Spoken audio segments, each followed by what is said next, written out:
Good day. Welcome to Learning Module in Health 9 Lesson 6. Lesson number 6. Prevention and Control of Substance Use and Abuse.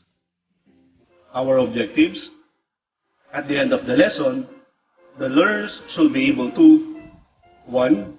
Discusses strategies in the prevention and control of substance use and abuse. 2. Applies decision-making and resistance skills in situations related to substance use and abuse. And 3.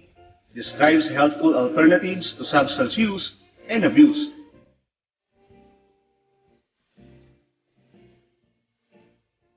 But before we proceed to our discussion, let's answer this pretest. Analyze the following statements. Identify the treatment modality referred to and choose your answer inside the box. Then write your answer on the line before the number. Number 1. The most common form of treatment is behavioral therapy, which involves some combination of individual, group, and family therapy.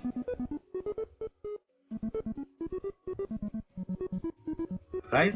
And the correct answer is D. Psychological and social services. It is the process by which the body clears itself of drugs. It is designed to manage the acute and potentially dangerous psychological effects of stopping drug use.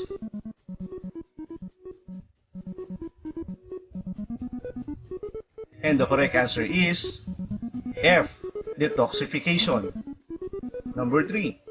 It provides facilities for sports and recreation to offer patients the opportunity to engage in constructive activities and to establish peer relationship.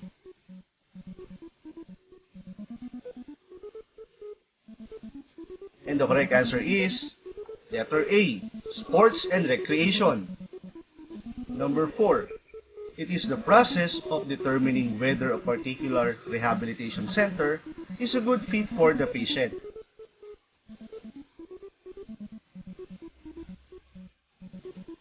The correct answer is letter B, intake and admission. And number 5, opportunities shall be made available to patients for the purpose of improving their skills, interest, and capabilities on a particular vocational field of their choice.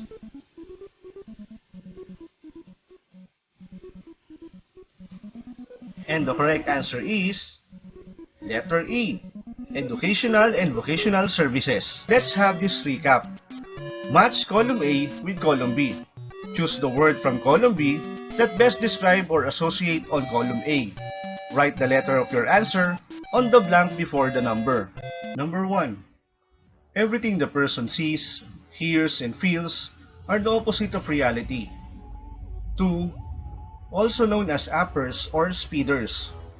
3. Known as downers, suppress or slow down the central nervous system. 4. Found in common household chemical products. And number 5. Administered to patients with mental problem. Choose your answers correctly.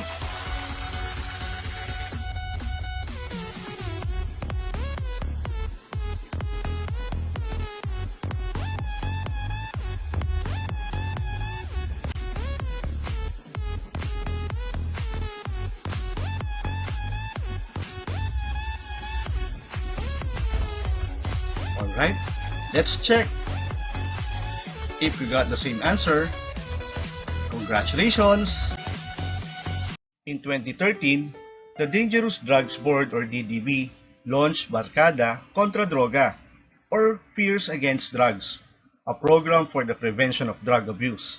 This also hopes to change the meaning of the word Barkada, which connotes a negative influence, into something more inspiring and productive. It pledges to keep the community and the family safe and secure from the evils of illegal of drugs. Drug addiction can be treated, but it is not simple. It is a chronic disease and people cannot simply stop using drugs for a few days and be instantly cured. Most patients need long-term or repeated care to help them stop using drugs completely and recover their lives. Letter A. Strategies in the prevention and control of substance use and abuse. Addiction treatment must help the person do the following. Number 1. Stop using the substance or drug. Say no to drugs. Get yourself out of that situation quickly. Number 2. Stay drug-free. Get into sports or other interests. Enroll in art, dance, or voice lessons. Number 3. Be productive in the family, school, and community. Participate in school clubs or organizations. Join cause-oriented projects like tree planting, feeding, and coastal cleanup. Letter B. Drug abuse treatment and rehabilitation. Drug dependents or patients should not feel alone. Learn how to extend effective and compassionate help to them. Drug-dependent treatment and rehabilitation can be classified into Number 1. Voluntary. The drug-dependent or patient decides on his or her own to be examined and is willingly admitted in rehabilitation center. Number 2. Voluntary through representations. The drug-dependent or patient is willingly admitted to a rehabilitation center for treatment but wants to be accompanied by a trusted adult member of the family, relative, or legal guardian. Number 3. Compulsory confinement.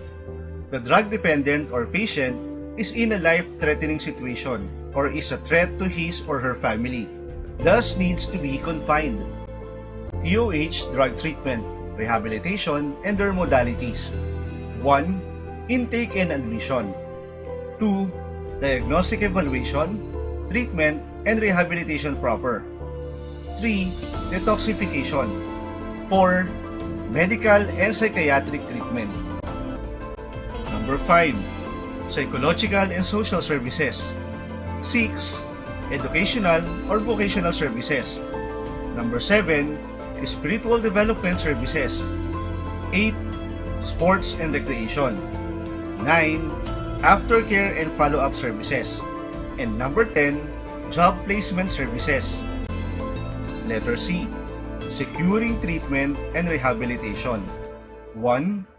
The drug dependent or his or her family obtains a referral from a drug dependency examination, the DDE at the Central Screening and Referral Unit, CSRU at the Rizal Medical Center, Pasig City. 2. The drug dependent will be examined by a physician accredited by the DOH. Number 3. If positive, a certification and other requirements are submitted to the Legal Affairs Division of DDB. 4. An application form must be accomplished and notarized as requirement for the petition for confinement. Number 5. The drug dependent or family decides where to avail the drug treatment and rehabilitation.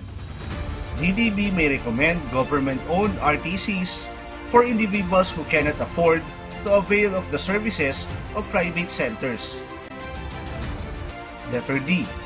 Decision-making and resistance skills. Here are some statements for each resistance skills. Number 1. Identifying the right decision. 2. Valuing your own opinion. 3. Starting your views assertively. 4. Clarifying and questioning. Letter E. Healthy alternative to substance or drug use and abuse. Meaningful activities. Engaging in something you believe in gives meaning to everyday life. Being active in meaningful activities builds self-confidence and character. This makes you more focused on productive activities and make you a productive member of your community. Number 1. Talk therapy or psychotherapy. Number 2. Exercise. Number 3. Diet. And number 4. Balance in life. Alright class, let's check your understanding by doing these activities. Activity number 1. What will you do? Apply decision-making and resistance skills to the following situations. Number 1. While walking home from school, a stranger approaches you and offers something. He says, it smells good, tastes good, and will help you improve your studies and school performance. Number 2.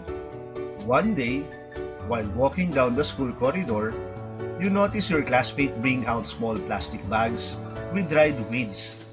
He is selling the drugs to some students. You know that the kid is known bully, and anyone who gets in his way will mean trouble. Situation number 3. You are having a group review at the house of one of your classmates. The parents are not there to supervise your activity.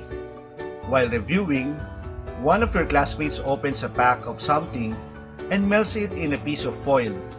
Everybody smokes the substance. You are asked to try even just once to experience it. What will you do? And for activity number 2, you need to create your very own armor shield against drug use, abuse, and dependence. Be very creative. Simple drawings will suffice. Your armor shield will look like an emblem. And to wrap up our discussion, what can you do? List different activities which can help you avoid getting into drugs. List what health dimensions it develops or enhances.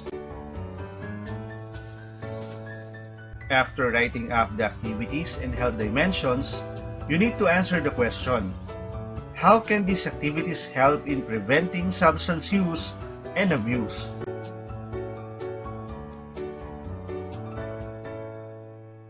Let's have 3-minute pause for our valuing. Stop and reflect on the concepts and ideas that are related to drugs. Make connections to prior knowledge or experience, and then complete the statements below. Did you learn something from this lesson? Let's find it out by answering the post-test. Fact or bluff? Write fact if the statement is correct, and write bluff if the statement is not correct.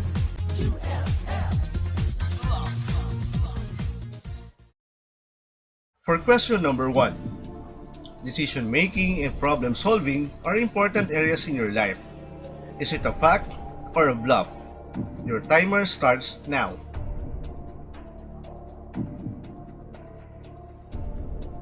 And now let's reveal the correct answer. It's a fact. If you got the same answer, very good. Question number 2. Physical exercise helps body circulation and does not remove toxins. Is it a fact or a bluff?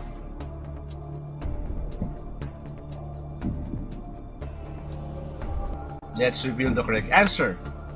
It's a bluff. If you got the same answer, congratulations!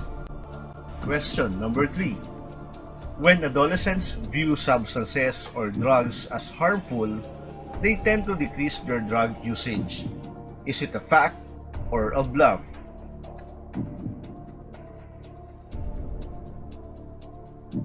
Okay, now, let's reveal the correct answer. It's a fact. If you got the same answer, congratulations! Question number 4. Being active in meaningful activities builds self-confidence and character. Is it a fact or a bluff?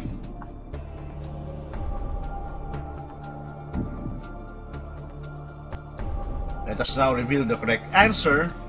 It's a fact. If you got the same answer, very good. And for number 5, after patients have completed their rehabilitation program, they are finished with recovery. Is it a fact or a bluff?